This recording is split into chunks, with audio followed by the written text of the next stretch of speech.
స్తుతులకు పాత్రుడు, స్తోత్రార్హుడు, సర్వకృపానిధి యగు ప్రభు మన యేసుక్రీస్తు పరిశుద్ధ నామంలో ప్రియ ప్రేక్షకులందరికీ శుభములు తెలియచేస్తున్నాను.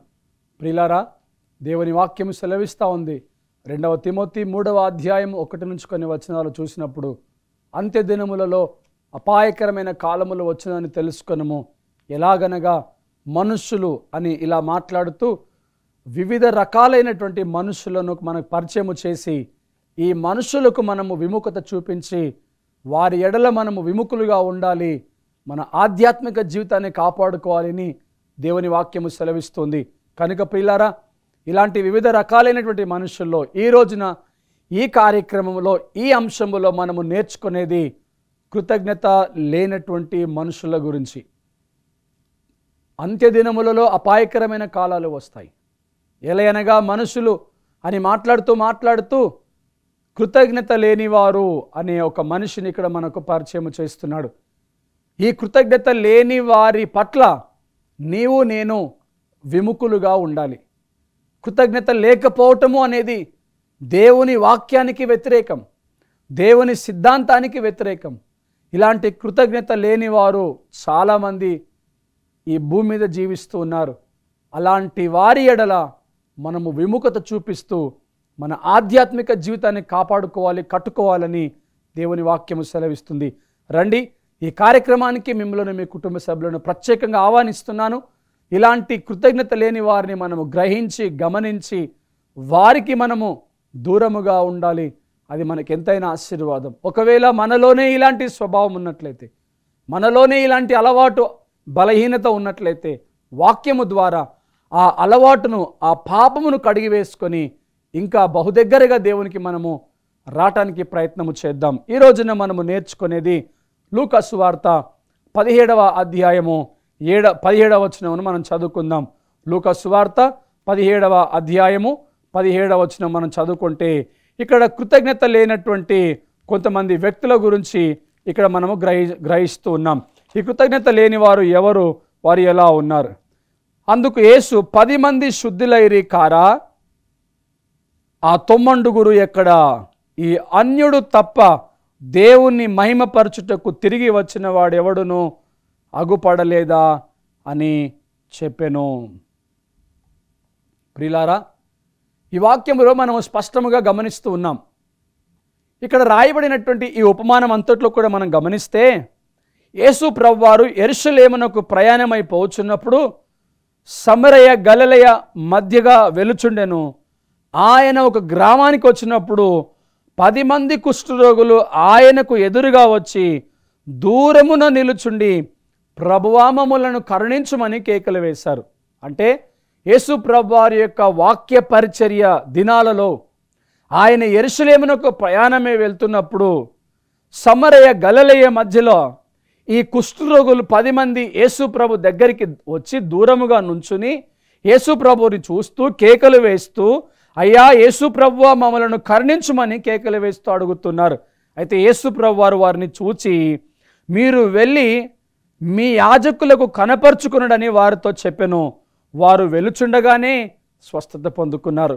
వారిలో ఒకడు తనకు స్వస్థత కలుగుట చూచి గొప్ప శబ్దముతో దేవునికి మహిమపరచుచు తిరిగి వచ్చి ఆయనకు కృతజ్ఞతాస్తుతులు చెల్లించుచు ఆయన పాదముల యొద్ద సాగిలపడెను. వాడు సమరయుడు. సమరయుడు అన్న మాట కానీ, సమరయులు అన్న మాట కానీ విశేషమైనటువంటి ఒక అర్థమును ఇక్కడ మనము గమనిస్తుంటాం ప్రియులారా. ఎందుకంటే యేసు ప్రభువారు బావి దగ్గర కూర్చున్నప్పుడు, సమరయ ఊర్లో బావి దగ్గర కూర్చున్నప్పుడు ఒక సమరయ స్త్రీ రావటము, ఆమెతో మాట్లాడటము, ఆ రీతిగా ఆ సమరయ స్త్రీ పాపాన్ని విడిచిపెట్టేసి యేసు ప్రభువారిచ్చే నిత్య జీవితాన్ని పొందుకోవటం మనం చూస్తాం.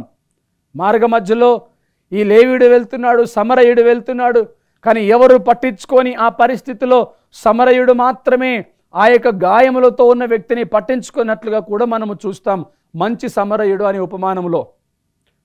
కానీ ఇక్కడ కుష్ఠరోగుల విషయానికి వచ్చినప్పుడు మంచి సమరయుడు వలె, మంచి సమరయ స్త్రీ వలె ఒక మంచి సమరయ కుష్ఠరోగి కూడా ఉన్నాడు. ఈ కుష్ఠరోగి యేసు ప్రభువారు చెప్పినట్లుగా వెళ్తూ యాజకుని కనపరుచుకోవడానికి వెళ్తూ ఉన్నప్పుడు మార్గ మధ్యలోనే స్వస్థత పొందుకున్నాడు. అది గ్రహించినటువంటి ఆయన దేవుణ్ణి మహిమపరుస్తూ, కేకలు వేస్తూ, సంతోషిస్తూ, దేవుణ్ణి స్తుతిస్తూ తిరిగి యేసు ప్రభు దగ్గరికి వచ్చి ఆయన పాదముల మీద సాగిలపడ్డాడు. వాడే మంచి సమరయుడు లేదా మంచి కుష్ఠరోగము ఉన్నటువంటి మంచి సమరయుడు. ఈయనలో ఉన్నటువంటి ఒక మంచి అలవాటు ఏంటంటే కృతజ్ఞత స్వభావము ఈయనలో ఉన్నది. ప్రియులారా, ఈరోజు చాలామంది క్రైస్తవులు కృతజ్ఞత లేకుండా జీవిస్తూ ఉన్నారు. కృతజ్ఞతను ప్రక్కన పెడుతూ ఉన్నారు. తమకు జరిగిన కార్యములను బట్టి, తాము అనుభవిస్తున్న సుఖభోగములను బట్టి, తాము అనుభవిస్తున్న జీవిత స్థితిగతులను బట్టి దేవుణ్ణి మహిమపరచవలసినటువంటి వారు కృతజ్ఞత లేని వారై, కృతజ్ఞత లేకుండా దేవుణ్ణి మర్చిపోయి జీవిస్తున్న వారు కూడా చాలామంది ఉన్నారు. ప్రియులారా, బహుశా ఈ కార్యక్రమాన్ని వీక్షిస్తున్న మీలో అనేకులు కూడా దేవుడు చేసిన కార్యములను మర్చిపోయి, మనము శ్రమలో ఉన్నప్పుడు, బాధల్లో ఉన్నప్పుడు, రోగాలతో ఉన్నప్పుడు, కష్టాల్లో ఉన్నప్పుడు, అప్పుల్లో ఉన్నప్పుడు, రకరకాలైనటువంటి సమస్యల్లో ఉన్నప్పుడు దేవుడు మనల్ని కరుణించి కాపాడి రక్షించి కావలసిన ప్రతిదీ సమకూరుస్తే ఈరోజు అది అనుభవిస్తున్నటువంటి నీవు ఆ అనుభవిస్తున్న తరుణంలోనే ఒక మైమరుపులో ఉండిపోయి, ఒక వ్యామోహంలో ఉండిపోయి, దేవుడు చేసిన కార్యాలను మర్చిపోయి దేవుని చిత్తాన్ని ప్రక్కన పెడుతున్నావేమో గ్రహించు ప్రియుడా, ప్రియ సహోదరి సహోదరుడా. ఇక్కడ రాయబడిన మాట మనం చూస్తున్నాము, ఒక్కడు మాత్రమే తిరిగి వచ్చాడు. యేసుప్రభు వారు స్పష్టంగా సూటిగా అడుగుతున్నాడు, ఆ తొమ్మండుగురు ఎక్కడ? స్వస్థత పొందుకున్న వారు 10 మంది కదా, కానీ వచ్చింది ఒక్కడే. ఆ తొమ్మండుగురు ఎక్కడ అని అడుగుట మనం అక్కడ చూస్తాం. వారిలో ఒకడు స్వస్థత పొందుకొని తిరిగి వచ్చాడు. యేసుప్రభు వారు వారిని చూసి వీడొక్కడే వచ్చాడని అడుగుతున్నాడు. నీవు లేచి పొమ్ము, నీ విశ్వాసము నిన్ను స్వస్థపరచనని వానితో చెప్పెను.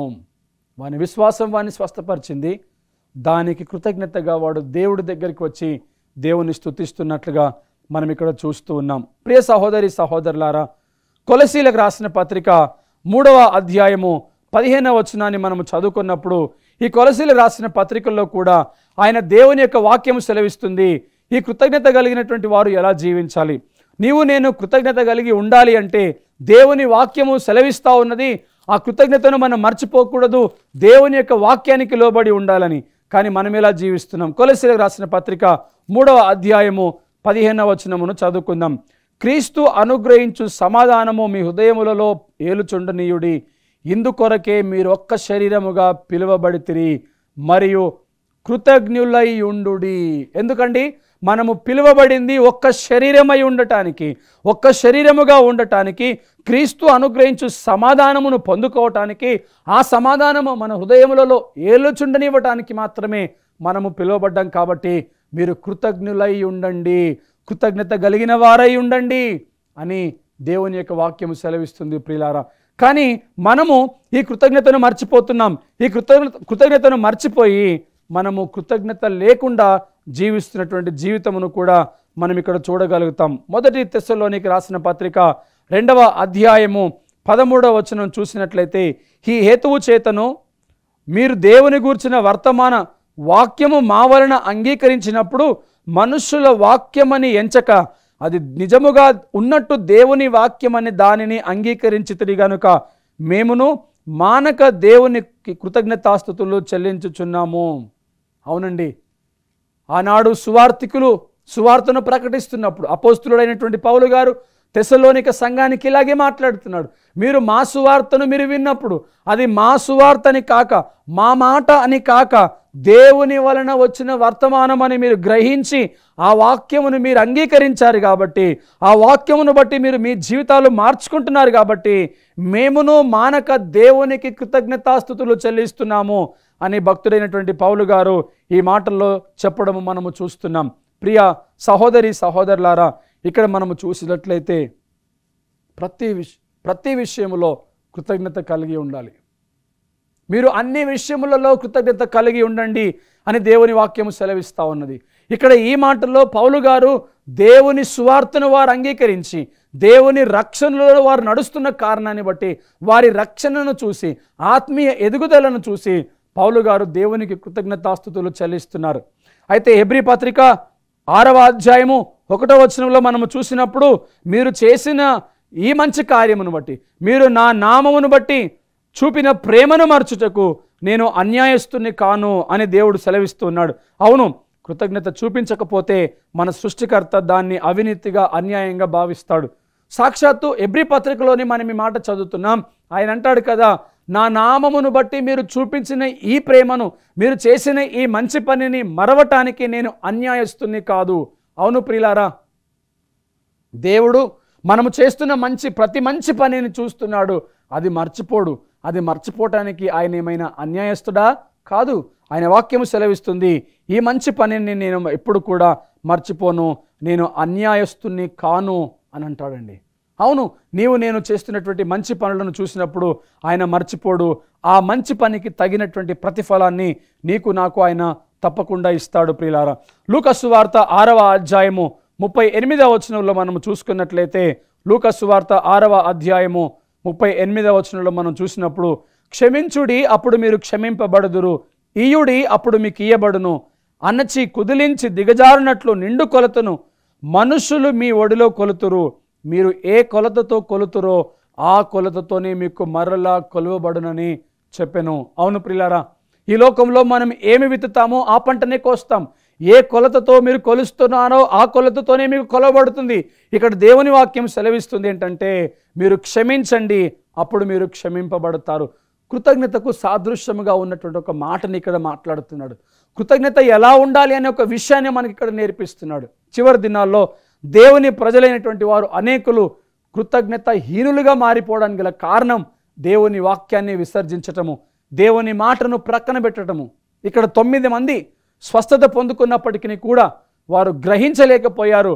అయ్యో, ఈ మనుషుని వలన, ఈ లోకరక్షకుని వలన, ఈ నజరేయుడైన యేసుక్రీస్తు వలన మేము స్వస్థత పొందుకున్నాము, ఆయనకు మేము కృతజ్ఞతాస్తుతులు చెల్లించాలి, ఆయన పాదముల మీద సాగిలపడాలి అనే ఆలోచన 9 మందికి లేదు. వారు వాక్యాన్ని ప్రక్కన పెట్టారు, స్వార్థపూరితులుగా ఉన్నారు. స్వార్థము వారి యొక్క హృదయపు అంచుల్లో ఉండిపోయింది. వారు ఆ స్వార్థములోనే ఉండిపోయి ఆ కృతజ్ఞతను మర్చిపోయి అహంకార స్వభావముతో, గర్వముతో, మూర్ఖత్వముతో అక్కడి నుంచి వెళ్ళిపోయారు. వారు స్వస్థత పొందుకున్నారు కాబట్టి వారి స్వలాభమును మాత్రమే చూడగలిగారు. మాకు లాభము చేకూరింది, ఈనాటికి మేము స్వస్థత పొందుకున్నాము అని స్వార్థపూరితంగా ఆలోచించి వారు వెళ్ళిపోయారు. కానీ తిరిగి ఒక్కడు మాత్రమే రాగలిగాడు. ఆ ఒక్కడి లాంటి, ఆ సమరయుడి లాంటి కృతజ్ఞత మనసు నీకు నాకు ఉండాలని దేవుని వాక్యము సెలవిస్తూ ఉంది. ఏ చోటికి వెళ్ళినా, ఏ ప్రాంతానికి వెళ్ళి సువార్తను ప్రకటించినా అక్కడ ప్రజలు మారు మనసు పొందుకుంటున్న కారణాన్ని బట్టి, వారు సువార్తను అంగీకరించి దీవెన పొందుకుంటున్న కారణాన్ని బట్టి, రక్షణలో ఎదుగుతున్న కారణాన్ని బట్టి ప్రతి విషయంలో పౌలు గారు తన సంఘస్థులు, పరిచారకులు దేవునికి మానక కృతజ్ఞతాస్తుతులు చెల్లిస్తున్నారు. 1 తెస్సలోనికి రాసిన పత్రిక 5వ అధ్యాయంలో మనం గమనించినప్పుడు 15-16 వచనాల్లో ఎల్లప్పుడూ సంతోషముగా ఉండుడి, ప్రతి విషయమందును కృతజ్ఞతాస్తుతులు చెల్లించుడి అనే మాటను మనం 1 తెస్సలోనికి పత్రిక 5వ అధ్యాయము 15-16 వచనాల్లో మనము చూస్తాం. ప్రియులారా, అక్కడ స్పష్టంగా దేవుని యొక్క వాక్యము సెలవిస్తూ ఉంది, ఏ విషయంలో కూడా మీరు మర్చిపోకూడదు, దేవుడు చేసిన కార్యాలను మీరు మర్చిపోకూడదు, మర్చిపోకుండా మీరు కృతజ్ఞతాస్తుతులు చెల్లించాలి అని 1 తెస్సలోనికి రాసిన పత్రిక 5వ అధ్యాయము 15-16 వచనాలు మనం ఇక్కడ చదువుకున్నట్లయితే చూసారా, ప్రతి విషయమందును కృతజ్ఞతాస్తుతులు చెల్లించుడి, ఇలాగు చేయుట యేసుక్రీస్తునందు మీ విషయంలో దేవుని చిత్తము. అవునండి, ప్రతి విషయంలో మనము దేవునికి కృతజ్ఞతాస్తుతులు చెల్లించాలి. దేవునికి కృతజ్ఞతాస్తుతులు చెల్లించటము దేవుణ్ణి గణపరచటము, ఆరాధించటమే. దేవుణ్ణి ఆరాధించటము, దేవుణ్ణి స్తుతించటము అంటే దేవునికి కృతజ్ఞతాస్తుతులు చెల్లించటము. మనకందరికీ తెలిసిన విషయమే. 103వ అధ్యాయము, కీర్తనల గ్రంథంలో 103వ అధ్యాయము ఈ 2వ వచనంలో చూస్తే, నా ప్రాణమా యెహోవాను సన్నతించుము, ఆయన చేసిన ఉపకారములలో దేనిని మరువకము. పరిశుద్ధ గ్రంథమైన బైబిల్లో ఒక వ్యక్తి తనతో తానే మాట్లాడుతూ, తనను తానే హెచ్చరిస్తూ, తనను తానే పిలుచుకుంటూ మాట్లాడుతూ అంటాడు, నా ప్రాణమా యెహోవాను సన్నతించుము, ఆయన చేసిన ఉపకారములలో దేనిని మరువకము. అవును ప్రియులారా, మనము మనతో మాట్లాడుతూ, మన హృదయముతో మాట్లాడుతూ మనల్ని మనము హెచ్చరిక చేసుకోవాలి. నా ప్రాణమా యెహోవాను సనుతించుము, ఆయన చేసిన ఉపకారములలో దేనిని మరువకుము. భక్తుడైన దావీదు ఇదే మాట మాట్లాడుతూ ఉన్నాడు. తన జీవితంలో దేవుడు చేసిన కార్యాలను బట్టి ఆయన దేవునికి కృతజ్ఞత కలిగిన వాడై ఉండాలని ఆయన ఆశపడుతున్నాడు ప్రియులారా. ఆయన చిన్ననాటి నుండే అడవిలో గొర్రెలు మేపుతూ ఒక గొర్రెల కాపరిగా ఉంటున్నటువంటి వ్యక్తిని తీసుకొని వెళ్ళి ఆ ఇశ్రాయేలీలకు రాజుగా ఆ సింహాసనం మీద కూర్చోబెట్టినటువంటి ఆ గొప్ప ఘనతను దేవుడు తన జీవితంలో చేసిన ప్రతి కార్యమును ఏనాడు కూడా మర్చిపోకూడదు. కాబట్టి ఆయన ఎప్పుడు తనతో తాను మాట్లాడుతూ తనను తానే గద్దించుకుంటూ ఉన్నాడు, తనను తానే హెచ్చరించుకుంటూ ఉన్నాడు. ఆయన చేసిన ఉపకారములలో దేనిని మరొకము అని బహుజాగ్రత్త కలిగి ఉంటున్నాడు.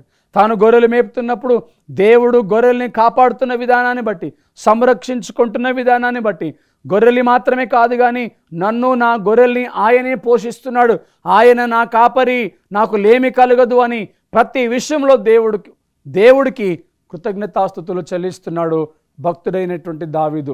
50వ అధ్యాయము, అదే కీర్తనల గ్రంథము 50వ అధ్యాయము 23వ వచనము చూస్తే, స్తుతియాగము అర్పించువాడు నన్ను మహిమపరచుచున్నాడు, నేను వానికి దేవుని రక్షణ కనపరచున్నట్లు వాడు మార్గమును సిద్ధపరచుకొనెను.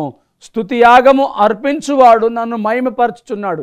అవును ప్రియులారా, దేవుని సన్నిధిలో జీవిస్తున్న మనమందరము కూడా దేవుని సన్నిధిని బట్టి అనుభవిస్తున్న ప్రతి మేలును బట్టి మనము దేవునికి స్తుతులు చెల్లించాలి. స్తుతులు చెల్లించటము ద్వారా మనము దేవుని నామాన్ని మహిమపరుస్తున్నాం, ఘనపరుస్తున్నాం. ఈ యొక్క సమరయుడు కూడా స్వస్థత పొందుకున్నప్పుడు స్తుతులు చెల్లించటానికి, కృతజ్ఞతలు చెల్లించటానికి దేవుని దగ్గరికి వచ్చి సాగిలపడి నమస్కారము చేసి ఆయన కృతజ్ఞతాస్తుతులు చెల్లిస్తున్నాడు. అది కేవలము దేవుని ఆరాధించటమే. నీవు కృతజ్ఞతను మర్చిపోయినట్లయితే దేవుని సన్నిధానానికి వచ్చి ఆరాధన చేసినా కూడా వ్యర్థమే. నీ జీవితంలో దేవుడు చేసిన కార్యాలను బట్టి నీవు దేవుని ఘనపరచాలి, దేవుని నామాన్ని మహిమపరచాలి. ఈ వాక్యంలో మనం చూస్తున్నాం 103:2లో దావీదు అంటాడు, నా ప్రాణమా, దావీదు తన ప్రాణంతోనే అంటున్నాడు, నా ప్రాణమా యెహోవాను సనుతించుము, ఆయన చేసిన ఉపకారములలో దేనిని మరవకుము. ఇలాంటి ఒక మంచి ఆలోచన ప్రియ క్రైస్తవ సహోదరి సహోదరులందరూ కలిగి ఉండి ఆయన చేసిన ప్రతి కార్యమును బట్టి కృతజ్ఞతాస్తుతులు చెల్లించాలి. ప్రియ సంగమ, 71వ అధ్యాయము కీర్తనల గ్రంథం 71వ అధ్యాయము 5వ వచనం చదువుకుందాం. 71వ అధ్యాయము 5వ వచనం, నా ప్రభువా యెహోవా నా నిరీక్షణాస్పదము నీవే, బాల్యము నుండి నా ఆశ్రయము నీవే. తన జీవితంలో జరుగుతున్న ప్రతి కార్యమును బట్టి, ప్రతి ధైర్యమును బట్టి, ప్రతి విశ్వాసము నిరీక్షణను బట్టి దేవుణ్ణి స్తుతిస్తూ ఉన్నాడు. ఆయన అంటాడు, యెహోవా నా నిరీక్షణాస్పదము నీవే. నిరీక్షణకు ఆస్పదం ఆయనే.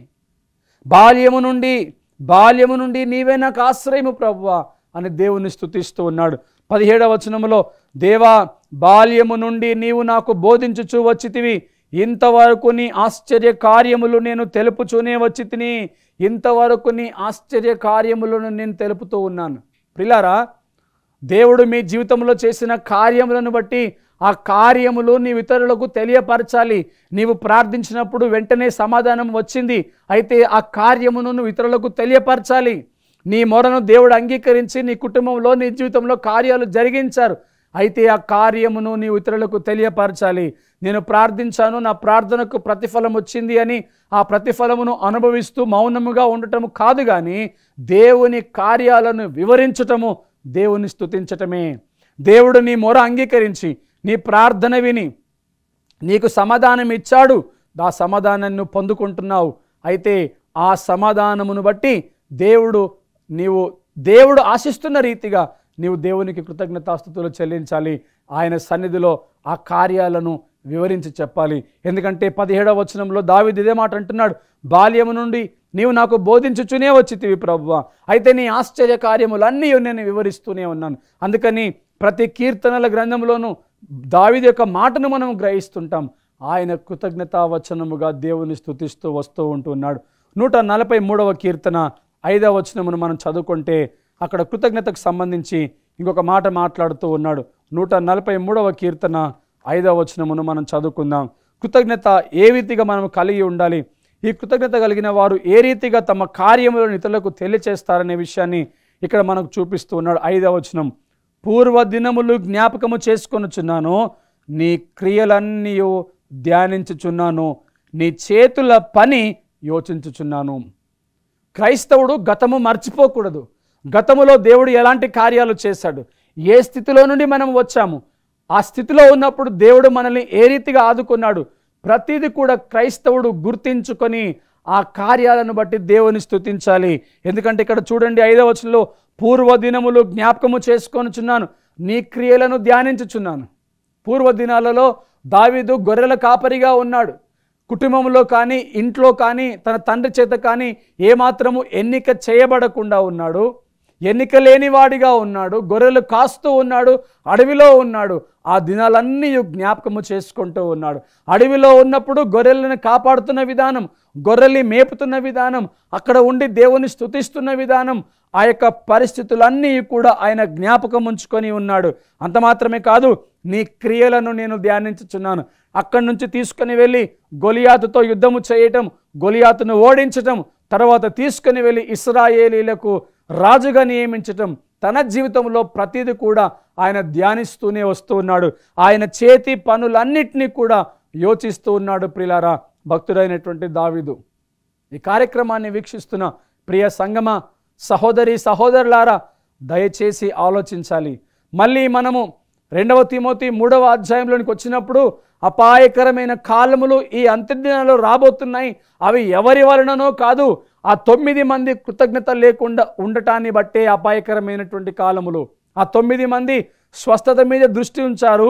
ఇక అనుకున్నారు, మేము వెళ్ళి మా కుటుంబీకులతో సంతోషంగా ఉండవచ్చు, మా ఆత్మీయులతో సంతోషంగా ఉండవచ్చు, ఊర్లోనికి వెళ్ళి అందరితో కలిసి ఉండవచ్చు, ఇక మేము అందరితో పాటుగా పని చేసుకొని సుఖం అనుభవించవచ్చు అనుకొని ఆ 9 వెళ్ళిపోయారు. స్వార్థంతో ఉన్నారు.